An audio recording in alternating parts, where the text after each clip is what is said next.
दो small cap companies Hariom pipes and BLS international, दोनों के क्वार्टर 4 रिजल्ट देखोगे तो खुश हो जाओगे। रेवेन्यू बढ़ा है, पैट बढ़ा है, मैनेजमेंट बोलेगा रिकॉर्ड परफॉर्मेंस। लेकिन आज हम वो चीज देखेंगे जो इन्वेस्टर प्रेजेंटेशन में बोल्ड नहीं है।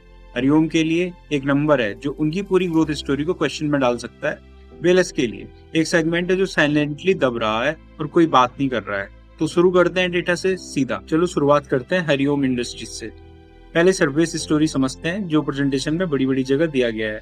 रेवेन्यू है 1667 crore rupees, 23% YOY growth. EBITDA है 209 crore rupees, 19% YOY growth. PAT 75.8%, 23% YOY growth.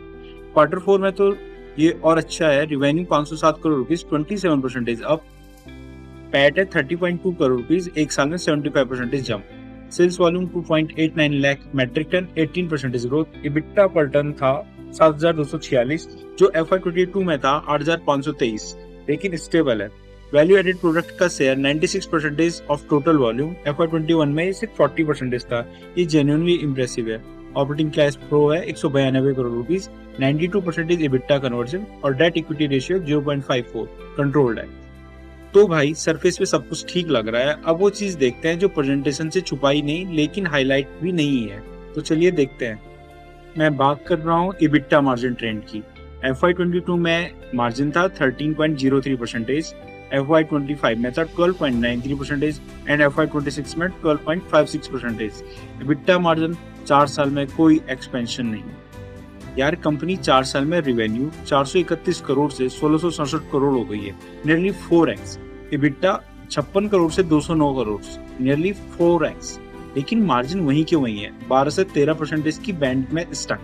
अब सवाल ये है, अगर कंपनी इतनी वर्टिकली इंटीग्रेटेड है, बैकवर्ड इंटीग्रेशन है, वैल्यू एडेड प्रोडक्ट का शेयर 40% से 96% हो गया है, तो मार्जिन क्यों एक्सपेंड नहीं हुआ? ये वो सवाल है जो कोई नहीं पूछ रहा है। इसके रीजन देख लेते हैं। फर्स्ट है raw material volatility. Hariom steel pipes बनाता है। स्टील की कॉस्ट HR स्ट्रिप्स से आती है। HR स्ट्रिप्स की cost international hot rolled coil prices से लिंक्ड है। जब रॉ मटेरियल सस्ता होता है, कंपनी का रेवेन्यू पर टन भी गिरता है, क्योंकि मार्केट प्राइसिंग कॉम्पिटिटिव है। और जब महंगा होता है, मार्जिन स्क्वीज होता है। नेट रिजल्ट, मार्जिन एक टाइट कॉरिडोर में फंसा हुआ है। पॉसिबल रीजन 2 है बिजनेस मिक्स इल्यूजन। प्रेजेंटेशन में लिखा है 96% वैल्यू एडेड प्रोडक्ट, लेकिन वैल्यू एडेड का मतलब हरिओम के कॉन्टेक्स्ट में क्या है? इनकी प्रोडक्ट्स टेबल देख लेते हैं। जीपी पाइप्स मतलब ग्लैवेनाइज्ड प्लेन पाइप्स, ये रिलेटिवली वैल्यू एडेड है कंपेयर टू रॉ बिलेट्स या स्पंज आयरन से, लेकिन ये कोई हाई मार्जिन स्पेशलिटी प्रोडक्ट नहीं है। ये एक कमोडिटी का स्लाइटली प्रोसेस्ड वर्जन है। तो 96% वैल्यू एडेड की हेडलाइन इंप्रेसिव लगती है, लेकिन इसका मतलब 96% प्रीमियम मार्जिन नहीं है। कंपटीटर भी यही करते हैं। अब रीजन नंबर 3 देख लेते हैं, working capital cycle. Balance sheet में एक नंबर आया है जो मुझे रोका। Cash and cash equivalent FY25 में था 26.01 करोड़ और FY25 में 0.45 करोड़। बैंक बैलेंस है FY25 में 24.77 करोड़ और FY26 में 0।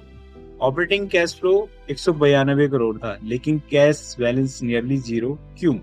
क्योंकि इन्वेस्टिंग एक्टिविटी में 446 करोड़ रुपए बाहर गए हैं। सब्सिडरीज में एडवांसेस, कैपेसिटी एक्सपेंशन सब एब्जॉर्ब हो गया। मतलब company internally strong cash generate कर रही है, लेकिन वो कैश इमीडिएटली लग भी रहा है। लिक्विडिटी कुशन प्रैक्टिकली खत्म है।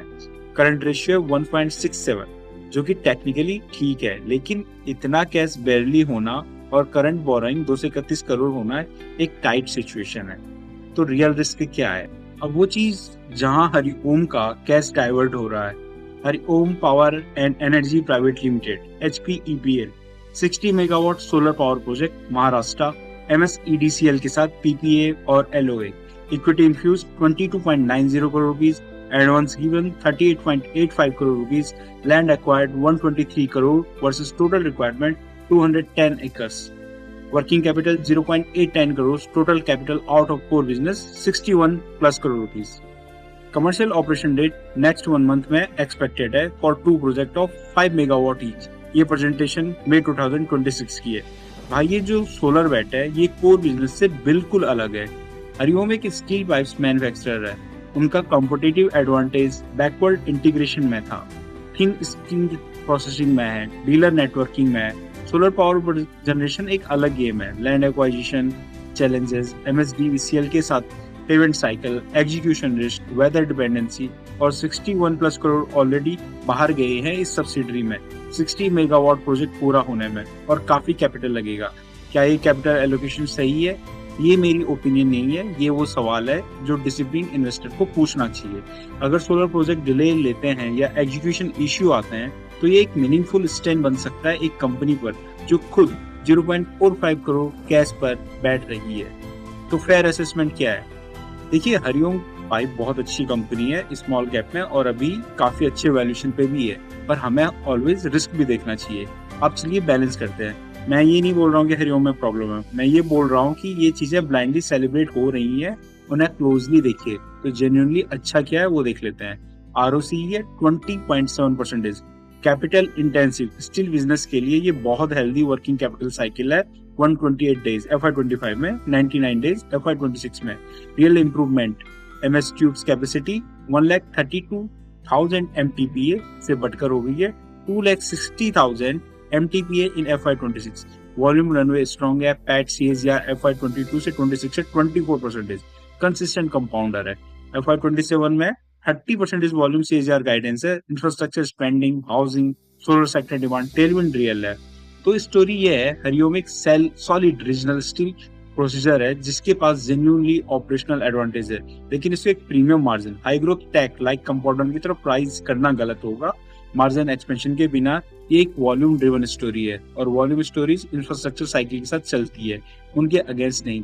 पर अभी हरिओम एक अच्छे वैल्यूएशन पर मिल रही है तो आप उसे देख सकते हो, पर मेरा काम है आपको रिस्क भी बताना। अब बात करते हैं BLS इंटरनेशनल की। ये कंपनी बेसिकली गवर्नमेंट की आउटसोर्सिंग पार्टनर है।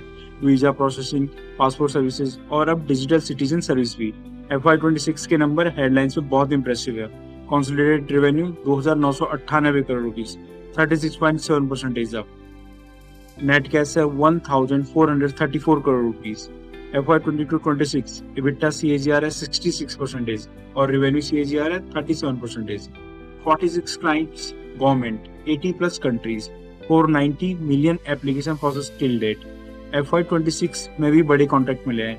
UIDAI का RS 2055 करोड़ आधार सेवा केंद्र ऑर्डर, स्लोवाकिया के 5 years global visa contract, Cyprus के 15 प्लस कंट्रीज कॉन्ट्रैक्ट और MEA इंडिया से चाइनीज सिटीज में इंडिया वीजा एप्लीकेशन सेंटर के मैंडेट। ये जेन्युइनली एक स्ट्रॉन्ग बिजनेस है, लेकिन BLS की दो मेन सेगमेंट है। फर्स्ट है visa and consular services. FY26 में रेवेन्यू था 1840 करोड़ रुपीस, EBITDA मार्जिन है 40.1%। डिजिटल सर्विसेज से FY26 रेवेन्यू था 1158 करोड़ रुपीस और EBITDA मार्जिन है 7.0%। अब एक कंपैरिजन देखो और ध्यान से देखो। डिजिटल सेगमेंट मार्जिन ट्रेंड था FY23 में 256 crore revenue, 13.4% EBITDA margin. FY24 में 315 crore revenue, 14.3% EBITDA margin. FY25 में 540 करोड़ रेवेन्यू, 14.0% EBITDA मार्जिन और FY26 में 1158 करोड़ रेवेन्यू और 7% EBITDA मार्जिन। रेवेन्यू 4.5 गुना हो गया है FY23 से FY26 में, लेकिन EBITDA मार्जिन 13.4% से गिरकर 7% हो गया है।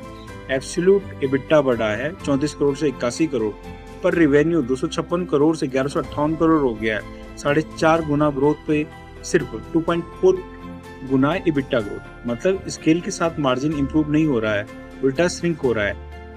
इसमें एडी फेडेलिस का कंसोलिडेशन है, एक लोन डिस्ट्रीब्यूशन और BC नेटवर्क कंपनी जिसे BLS ने एक्वायर किया। इसके आने से रेवेन्यू बहुत बढ़ गया, लेकिन मार्जिन नेचुरली डाइल्यूट हुआ क्योंकि ये स्ट्रक्चरली एक लो मार्जिन डिस्ट्रीब्यूशन बिजनेस है। लेकिन यही तो सवाल है। BLS ने 1000 करोड़ इन्वेस्ट किया एक्वाजिशन में, इनमें से एडी फेडेलिस डिजिटल सर्विस रेवेन्यू का ज्यादा हिस्सा था और वो बिजनेस स्ट्रक्चरली 7% EBITDA मार्जिन का बिजनेस है। Visa business 40% EBITDA margin, capital light, government backed, sticky contract.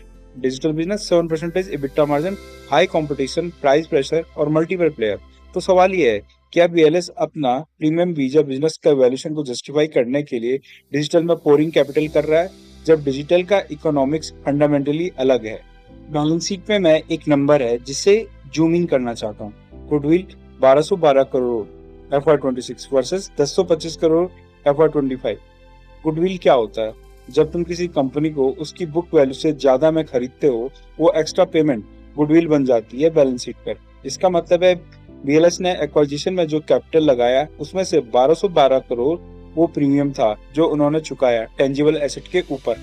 अब ये गुडविल तब तक फाइन है जब तक acquired business expected return deliver करता है।